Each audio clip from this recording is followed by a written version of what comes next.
सोना तो सब पहनते हैं, यदि गले में तुलसी की माला है, ये गुरु नाम का पट्टा पड़ा है, तो जहां भी जाएंगे सबका सिर अपने आप झुक जाएगा, सब प्रणाम करने लग जाते हैं, भले ही कोई जाने चाहे ना जाने की ये कथा व्यास है। तो कुछ लोग कहते हैं, जैसे कहो कि तुलसी की माला पहनो, तो ऐसा लगता है कुछ लोगों को कि इसके बहुत नियम होते हैं। तो मेरे गुरुदेव का तो कहना है, बेटा इसका कोई नियम नहीं है,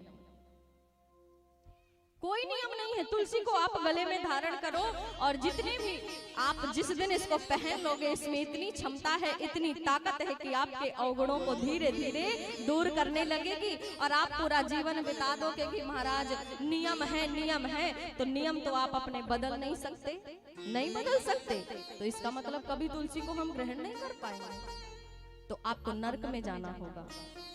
क्यों? जो तुलसी की माला नहीं पहनता उसे नरक में क्यों जाना पड़ता है? जैसे आपके गले में जब तक कंठी नहीं है, ये गुरु नाम का पट्टा नहीं पड़ा, आप कहीं भी चले जाओ, कितने भी पैसे वाले होगे अपने घर के, अचानक अनजान जगह में पहुंच जाओ, कोई क्या जानेगा कितना पैसे वाला है, कोई झुक करके आपको प्रणाम नहीं करेगा, राम राम तक नहीं करेगा, आपसे देखेगा तक नहीं। जैसे फालतू कुत्ते घूमते घूमते आपके घर में घुस जाएं तो आप डंडा उठा लेते हो ना मारने के लिए, और मार करके बेचारे को 2-4 डंडे मार करके बाहर निकाल देते हो। और यदि कोई पालतू कुत्ता आ जाए जिसके गले में पट्टा पड़ा हो, पट्टे को देख करके आप डंडा नहीं उठाओगे, क्यों? अरे ऐसे लग रहा है जैसे किसी का पालतू है, मार देंगे तो खामखा लड़ाई हो जाएगी, है? इसका पट्टा बताता है कि इसका मालिक कोई अच्छे घर से होगा।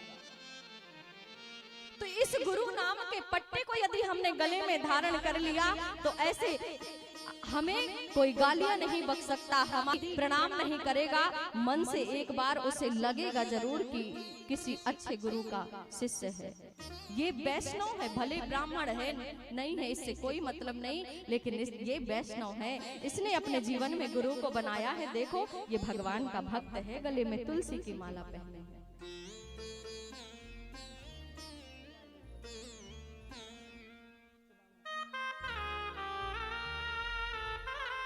तो इसलिए जीवन में तुलसी की माला पहनना आवश्यक है। मैं एक छोटी सी कथा सुनाकर के निवेदन करूंगी कि एक अपने खेत में हल चला रहा था,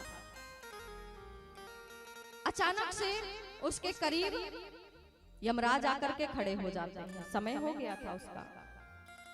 यमराज आए तो पड़ोसी अपने खेत में हल चला रहा था, तो यमराज आकर के भेष बदल करके पड़ोसी के खेत में गए, बोले अब तुम्हारा पड़ोसी कुछ देर में ऊपर जाने वाला है। बोले तुम कौन हो? तुम कौन हो ये कहने वाले कि ऊपर जाने वाला है? बोले तुम यमराज हो क्या? बोला हाँ मैं यमराज हूँ। हाँ शकल देखी नहीं, यमराज बन के चले आए। पड़ोसी मजाक करने लगा, मजाक समझ रहा था। अरे बोले देखना अभी इसी के बैल ऐसे बौखला जाएंगे कि जो जिससे हल जोता जाता है, क्या बोलते हो उसको आप लोग, लोहे का होता है जो कुसिया, बोले इसी के हल की जो कुसिया है, बैल ऐसे बौखलाएंगे, इसके पेट में घुस जाएगी और इसकी मृत्यु हो जाएगी तुम्हारे सामने। और ऐसा ही कुछ क्षणों में ऐसा ही हाल हुआ, इतनी जोर का झटका मारा बैल ने, उसके पेट में कुसिया घुस गई, लेकिन उसके प्राण नहीं निकले। यमराज को इतना जोर का झटका लगा कि वो एक लाठी दूर जाकर के खड़ा हो गया। तब पड़ोसी आकर के खड़ा हो गया यमराज के बगल में, बोला क्या हुआ है यमराज? महाराज इतनी दूर आप क्यों खड़े हो? आप उसको लेने आए हो, लेकर के जाओ ना, समय पूरा हो गया है। बोले समय तो पूरा हो गया है, लेकिन इसको जब झटका लगा है ना, तो इसने अपने खेत पर तुलसी का पौधा लगा रखा था, और इसे झटका लगा है तो ये जाकर के दूर बैठ गया है। तुलसी जी की टेक ले ली है इसने पीछे से, और मैं छूने का प्रयास कर रहा था, इसलिए मैं एक लाठी दूर फेंक दिया गया हूँ। मैं नहीं स्पर्श कर पा रहा हूँ इसे, इसने तुलसी का सहारा ले लिया है, अब तो इसे मैं नहीं छू सकता, मेरे दूत नहीं छू सकते, इसे तो अब स्वर्ग ही जाना होगा। कुछ समय बाद भगवान के पार्षद आ गए और उस व्यक्ति को, जिसको नर्क जाना था, जिसने भगवान का नाम नहीं लिया था, केवल अपने में मस्त रहता था, खेती किसानी करता था, उसने तुलसी माँ को स्पर्श कर लिया था। अपने मरते समय भगवान के पार्षद प्रकट हो गए और देखते ही देखते भगवान के धाम को ले गए। इतनी महिमा तुलसी की है।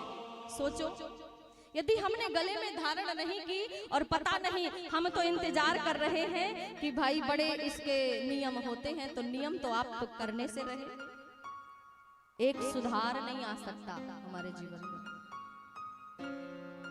अरे धन्य होते हैं कुछ लोग महाराज, कथा सुनते सुनते तंबाकू की याद आ जाती है। ऐसे ताली बजाने को कहो तो हाथ नहीं उठेंगे, हम क्यों बजाएं ताली, जब देखो जब ताली, जब देखो जब ताली, और जब उसको ठोकते हैं फिर देखो कितने मन से ताली बजाते हैं। और धन्य है वो लोग, इतना रस चलता है लेकिन फिर भी उन्हें तंबाकू, गुटखा, बीड़ी, सिगरेट की याद आती है। क्यों? क्योंकि मन करता है, क्या करें जी, मन करता है ना।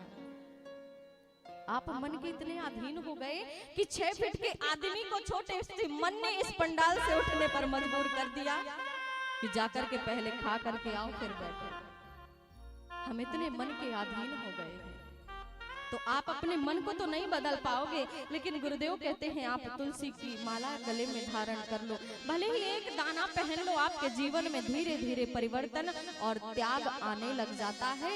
तो आप इन विचारों में ना रहना कि बड़े नियम होते हैं, तुलसी का कोई नियम नहीं। क्या पता नियम के सोचते सोचते बुलावा आ गया तो फिर तो महाराज नर्क में ही जाना पड़ेगा।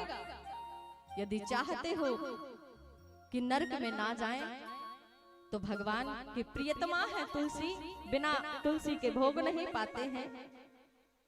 माना कि इस संसार में पुरुष बहुत बलशाली है, माना कि इस संसार में पुरुष बहुत बलशाली है, लेकिन एक बात ध्यान से सुनना सज्जनों, बांके बिहारी के 56 भोग में एक तुलसी दल भारी है।